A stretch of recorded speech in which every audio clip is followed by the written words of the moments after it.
rock stars. The formal witchy top hat will come later. This is pre-rumors. One day in the next century, there will be websites devoted to her collection of shawls. But now the red studio light flashes on. Stevie takes a half step back, and Lindsay starts the song, cuffing his electric guitar. Drummer Mick Fleetwood pulses the rhythm forward with bassist John McVie, whose wife Christine sits at her electric keyboard stage left, playing bluesy chords. Now Stevie steps forward and speaks into the microphone her first ever words to her future rabid fans.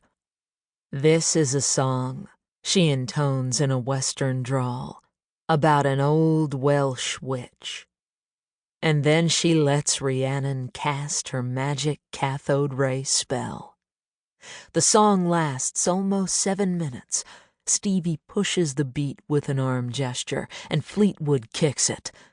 Rhiannon rings like a bell through the night, and wouldn't you love to love her? She rules her life like a bird in flight, and who will be her lover?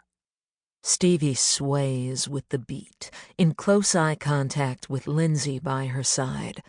She wails, taken by the sky, taken by the wind, a powerful female spirit vanishing in the ether, leaving no trace except the pretty guitar licks, and this young woman dancing power twirls on her mark between the second and third verses.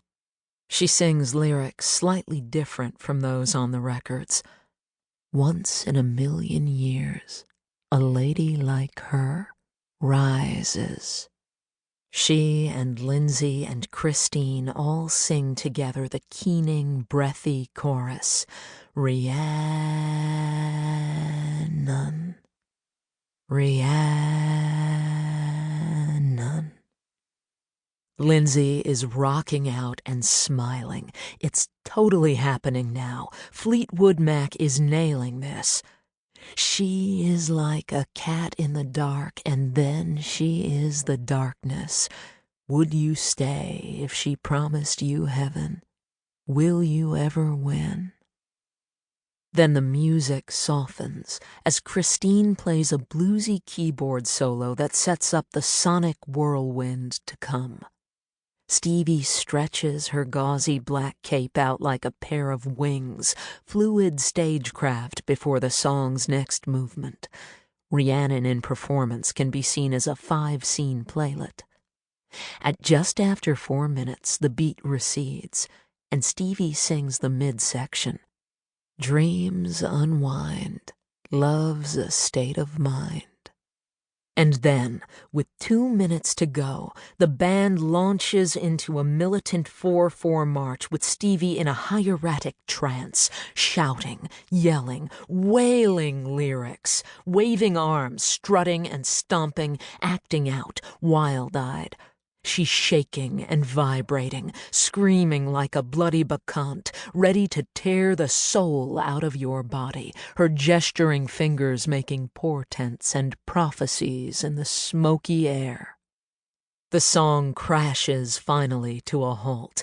You cry, but she's gone, as she lets out a final howl that lasts 10 seconds, descending by octaves.